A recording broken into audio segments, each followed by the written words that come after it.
March 1945. Somewhere inside Supreme Headquarters, a radio operator freezes. The transmission from Third Army cuts off mid-sentence. No follow-up, no confirmation, just static. For the first time since Normandy, Eisenhower has no idea where Patton is, or what he's doing. Maps are outdated. Reports are hours behind. The most aggressive army on the Western Front has gone silent. Eisenhower turns to his staff and asks a question no one expected. Do we still control Patton? Or has he outrun us? March 26, 1945. 3 days after Patton's silent crossing of the Rhine at Oppenheim, Supreme Headquarters Allied Expeditionary Force was receiving situation reports that made less sense every hour. Third Army wasn't just advancing. It was disappearing into Germany faster than anyone could track. Units reported capturing towns that didn't appear on operational maps for another 24 hours. German prisoners claimed they had been bypassed by American columns they never saw coming. Eisenhower studied the maps in his war room with growing concern. Blue arrows representing Third Army positions were being updated constantly, moved forward, then moved again. Staff officers struggled to keep pace with reports flooding in from multiple sources. Twain Corps had crossed the main river. XX Corps was approaching Frankfurt. The 8 Corps was racing southeast toward Bavaria. But the reports contradicted each other. Intelligence said one division was in Aschaffenburg. Radio intercepts placed the same division 30 miles east. The problem was fundamental. Patton's forces were moving faster than the communication system designed to track them. Radio operators in armored columns advancing at full speed had trouble maintaining contact with rear headquarters. Messengers carrying written orders arrived at command posts to find the commanders had already moved forward. Maps distributed in the morning were obsolete by afternoon. Third Army had become what one staff officer called a phantom force. Everyone knew it existed and was advancing, but no one could say exactly where at any given moment. General Omar Bradley, commanding 12th Army Group, tried to maintain situational awareness, but found himself relying on Patton's personal phone calls more than official reports. Patton would call from a captured German headquarters, announce he'd taken another city, then hang up before Bradley could ask detailed questions. The calls were vintage Patton, brief, triumphant, and maddeningly vague about tactical details that higher command needed to coordinate operations. Eisenhower's frustration grew as he realized the communication breakdown created operational risks. If Third Army advanced too far beyond other Allied forces, its flanks would be exposed to German counterattack. If Patton's units became separated from their supply lines, they could be cut off and destroyed. The Rhine crossing had been a spectacular success, but success created new problems that required control Eisenhower increasingly doubted he possessed. On March 28th, Eisenhower convened a meeting with his senior staff to discuss what one officer called the Patton problem. The question wasn't whether Third Army was winning. Clearly, it was destroying German resistance across a broad front. The question was whether Eisenhower could direct Third Army's operations, or whether Patton had effectively become an independent commander pursuing his own campaign plan. General Walter Bedell Smith, Eisenhower's chief of staff, argued that Patton needed to be reined in before his advance created strategic complications. Smith worried that Third Army was advancing toward areas the Allies had agreed would be Soviet occupation zones. If American forces captured territory meant for the Soviets, it would create diplomatic problems that could undermine the alliance. Smith recommended ordering Patton to halt until other Allied forces could catch up, but Eisenhower hesitated. He understood Patton's operational philosophy: maintain relentless pressure, exploit every German weakness, never give the enemy time to reorganize. That philosophy had produced spectacular results from Normandy to the Rhine. Halting Third Army's momentum could give German forces the breathing space they needed to establish new defensive lines. The cost of stopping Patton might exceed the benefits of maintaining control. Eisenhower made a decision that reflected his complicated relationship with his most aggressive subordinate. He would not order Patton to halt. Instead, he would try to direct Third Army's advance toward objectives that served broader Allied strategy, while accepting that detailed tactical control was impossible given the pace of operations. It was management by objective rather than management by directive, giving Patton freedom to exploit opportunities while steering him toward strategic goals. But first, Eisenhower needed to know where Patton actually was. March 29, 1945. Frankfurt fell to elements of Third Army after intense urban combat. The capture was strategically significant. Frankfurt was a major communications hub and industrial center. But Supreme Headquarters learned about the city's fall from BBC radio rather than official military channels. A war correspondent embedded with Third Army had filed his story hours before formal notification reached Eisenhower's staff. The communications breakdown was becoming embarrassing. Allied newspapers were reporting Third Army's advances before Schaeff could confirm them. German radio, monitoring American battlefield communications, sometimes had better information about Third Army's positions than Eisenhower's own intelligence officers. The situation violated every principle of modern military command and control. Eisenhower ordered his signals officers to establish direct communication with Patton's headquarters. The effort revealed the scale of the problem. Third Army headquarters had moved forward 3 times in 4 days, following the advance so closely that signal units couldn't establish reliable radio nets before being ordered to displace again. Field telephone lines were being laid as fast as engineers could work, but armored columns advanced faster than wires could be strung. Even courier aircraft had trouble locating Third Army command posts that moved between flights. On March 30th, Eisenhower decided to visit Third Army personally. If he couldn't communicate with Patton remotely, he would go to the front and find him directly. The trip was complicated by security concerns. German special forces were still operating behind Allied lines, and driving to a forward headquarters whose location kept changing created obvious risks. But Eisenhower's staff arranged the visit, and on March 31st, the Supreme Commander's motorcade departed for what intelligence believed was Third Army's current location. They found Third Army headquarters in a German town whose name no one could pronounce, operating from a hastily occupied building that had been Wehrmacht headquarters days earlier.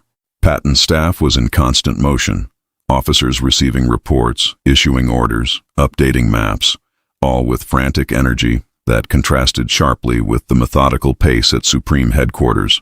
This was an organization designed for speed, and everything about how it functioned reflected that priority. Patton greeted Eisenhower with characteristic confidence. He gave a rapid briefing on Third Army's positions, objectives, and operations planned for the following days. The briefing was masterful. Patton knew exactly where every division was, what each was doing, and what he intended them to accomplish next. He demonstrated complete control over his army despite the communication difficulties that plagued higher headquarters. Eisenhower listened, then asked the question that had brought him to the front. "George, do you know where you are on the map I'm looking at back in Frankfurt?" Patton glanced at the map Eisenhower had brought. "Not exactly, Ike, but I know where I'm going." The answer was pure Patton, dismissive of administrative concerns, focused entirely on operational objectives. It was also revealing. Patton wasn't having communication problems because his systems had failed. He was having communication problems because he considered frequent updates to higher headquarters a distraction from winning battles. Eisenhower made clear that while he appreciated Third Army's accomplishments, Patton needed to maintain better communication with 12th Army Group and Schaeff. Bradley needed to coordinate operations between Third Army and other forces. Eisenhower needed to ensure Patton's advances aligned with strategic objectives and Allied agreements. The current situation where Third Army operated semi-independently was unsustainable. Patton agreed to improve communications, but Eisenhower left the meeting uncertain whether Patton truly understood the problem or was simply telling his commander what he wanted to hear. The drive back to Frankfurt gave Eisenhower time to reflect on his most complicated subordinate.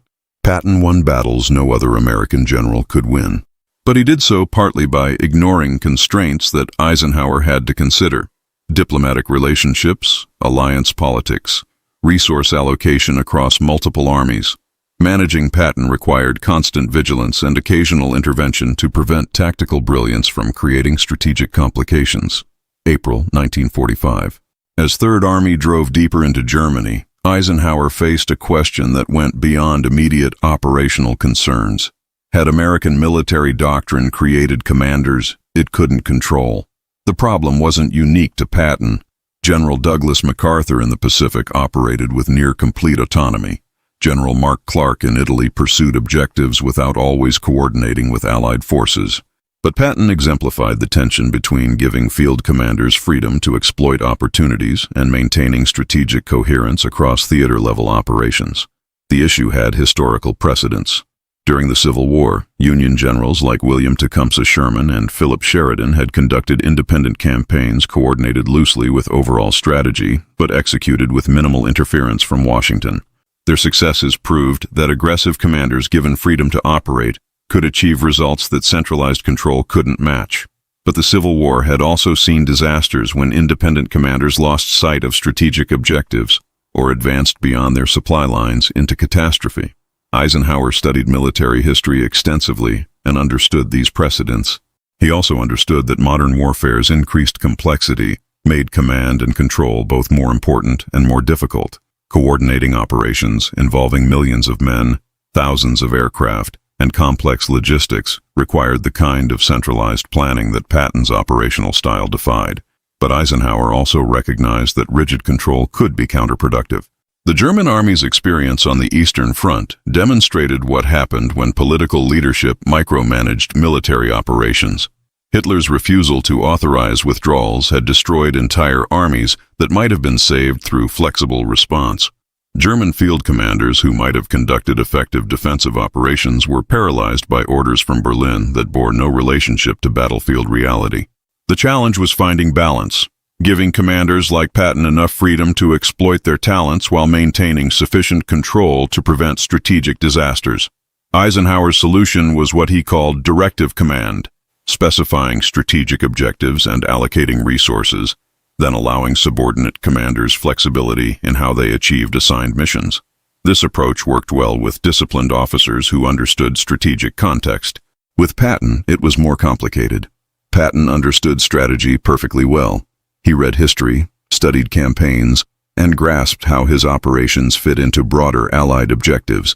But he also believed that strategic success came from aggressive tactical action that created favorable situations rather than from centralized planning that tried to control every detail. When Patton saw opportunity, his instinct was to exploit it immediately rather than request permission and risk losing the moment. This created recurring situations where Patton's actions exceeded his authority or complicated Eisenhower's plans. The Rhine crossing at Oppenheim exemplified the pattern. Patton had been authorized to prepare for a crossing, but not explicitly ordered to execute one. He crossed anyway, presenting Eisenhower with an accomplished fact that proved strategically beneficial, but demonstrated Patton's willingness to interpret orders liberally. General Marshall, Army Chief of Staff in Washington, monitored these developments with interest. Marshall had protected Patton multiple times during the war, arguing that his battlefield effectiveness outweighed his character flaws. But Marshall also worried that American military culture was creating prima donna generals who felt entitled to operate independently. After the war, the Army would need to rebuild command structures disrupted by rapid expansion. Officers who had commanded divisions and corps would return to peacetime duties requiring different skills. How would men accustomed to independent command adapt to peacetime hierarchy? Eisenhower shared these concerns but had more immediate problems. Third Army was approaching areas where strategic decisions about post-war Europe had to be considered. Soviet forces were advancing from the east. The Allies had agreed on occupation zones. If Third Army captured territory designated for Soviet occupation, should Eisenhower order withdrawal? What if Patton refused? The question wasn't hypothetical. Intelligence indicated Third Army might reach Prague, capital of Czechoslovakia, before Soviet forces.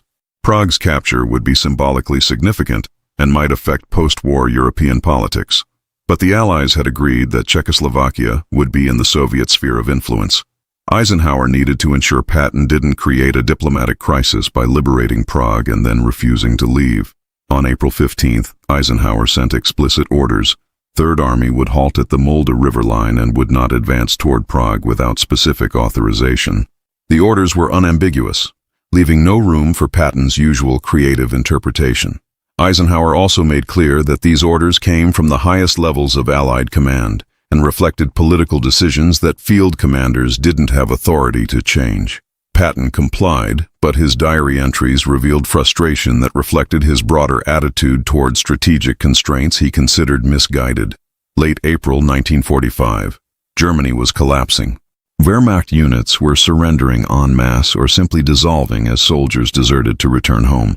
Third Army was capturing thousands of prisoners daily, processing them through collection points that became overwhelmed with the volume. But the war wasn't quite over, and pockets of resistance remained where fanatic Nazi loyalists or trapped German forces fought on. Eisenhower's orders to halt at the Mulde River created a situation where Third Army sat in positions it had captured while Soviet forces advanced to link up from the east. For Patton, accustomed to constant forward movement, the halt was torture. His diary entries from this period expressed contempt for political decisions that prevented him from exploiting Third Army's momentum. He believed American forces could have reached Berlin, Prague, and Vienna before the Soviets if political considerations hadn't constrained military operations. But Eisenhower understood complexities Patton either didn't see or chose to ignore. The war in Europe was ending, but the war against Japan continued. Maintaining the Soviet alliance mattered for operations in the Pacific. Soviet entry into the war against Japan would save American lives by forcing Japanese forces to fight on two fronts. Antagonizing Stalin over occupation zones in Europe could jeopardize that cooperation. Moreover, capturing territory the Allies would then have to evacuate created problems without compensating benefits. If Third Army took Prague and then withdrew when Soviet forces arrived, it would appear to be American military defeat. If Third Army refused to withdraw, it would create a direct confrontation with the Soviet Union that could escalate unpredictably. Either outcome was worse than letting Soviet forces capture cities designated for their occupation. On May 4th, Germany's remaining military leadership began surrender negotiations. By May 7th, unconditional surrender was signed. The war in Europe was over. Third Army's final positions reflected both its spectacular advance and the strategic constraints Eisenhower had imposed. Patton had taken his army from Normandy to Czechoslovakia, liberated more territory than any other American force, and captured more than 500,000 German prisoners. But he had not reached Berlin or Prague, objectives he believed Third Army could have achieved. The victory parade and celebrations that followed Germany's surrender provided Eisenhower and Patton their last significant interaction during the war. In public, both men expressed mutual respect and celebrated Third Army's accomplishments. In private, their relationship remained complicated. Eisenhower admired Patton's battlefield brilliance but remained wary of his political judgment. Patton respected Eisenhower's strategic position but resented what he saw as excessive caution that had prevented even greater victories. Years later, historians would debate whether Eisenhower had been right to constrain Patton's operations in the war's final weeks. Some argued that capturing Prague and advancing farther east would have positioned the West more favorably for post-war negotiations with the Soviets. Others maintained that Eisenhower's decisions reflected realistic assessment of military and political realities that aggressive action couldn't change. What was clear was that Eisenhower's management of Patton throughout the war represented one of his most significant command accomplishments. He had protected Patton after the slapping incidents when many demanded his removal. He had given Patton command of Third Army despite continuing concerns about his judgment. He had allowed Patton sufficient operational freedom to achieve spectacular results while maintaining enough control to prevent strategic disasters. The balance had been delicate and required constant adjustment, but it had worked. The question Eisenhower had asked in March, "Do we still control Patton?" had been answered. Yes, but only barely, and only because Eisenhower understood when to give Patton his head and when to hold him back. Managing genius required recognizing that conventional command structures couldn't always contain or direct extraordinary talent.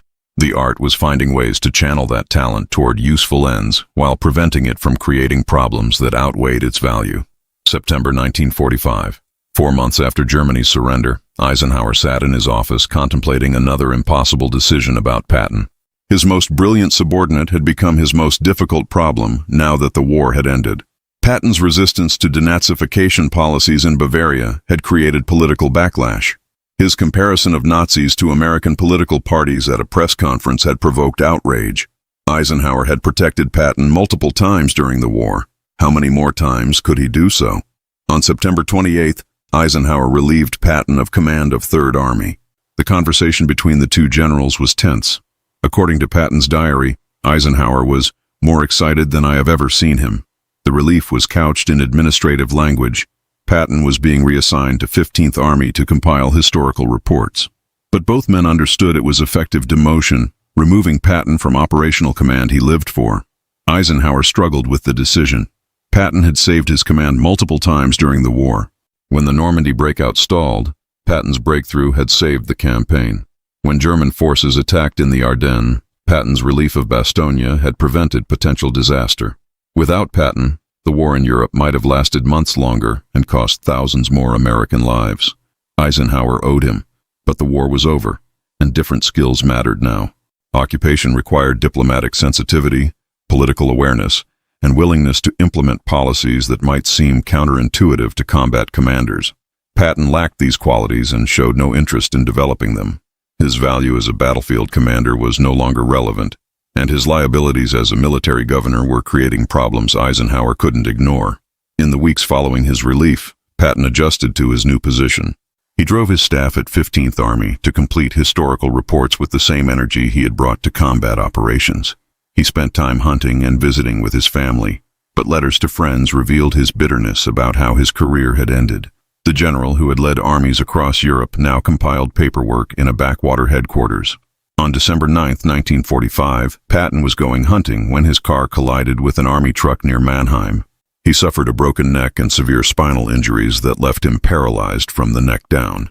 Eisenhower visited him in the hospital and found his old friend remarkably composed despite his condition. They talked about the war, about campaigns they had fought together, about soldiers they had commanded. 12 days later, on December 21st, Patton died from a blood clot that reached his heart. Eisenhower received the phone call and felt the loss deeply. Whatever complications Patton had created, whatever frustrations he had caused, the man had been extraordinary. American victory in Europe owed more to Patton's battlefield genius than to any other single factor. What Eisenhower said when Patton's silence became permanent was recorded in a simple statement issued to the press. General Patton was one of the most brilliant soldiers America has produced. His daring and aggressive fighting qualities brought about phenomenal successes on the battlefield. He will be missed by his country, and especially by those of us who knew him. The words were formal, fitting for official announcement. But those who knew Eisenhower understood they carried weight beyond protocol. The question Eisenhower had asked during the war, whether he could control Patton, had ultimately been answered not by command decisions, but by death. The silence that had frustrated Eisenhower during Third Army's rapid advances became permanent silence. The radio wouldn't crackle with Patton's voice announcing another captured city. The telephone wouldn't ring with Patton demanding more fuel or complaining about constraints. The maps wouldn't show Third Army advancing faster than anyone could track. Patton was gone. The war he had helped win was over. And Eisenhower was left to reflect on what it had cost to command a genius and what it had meant to lose one.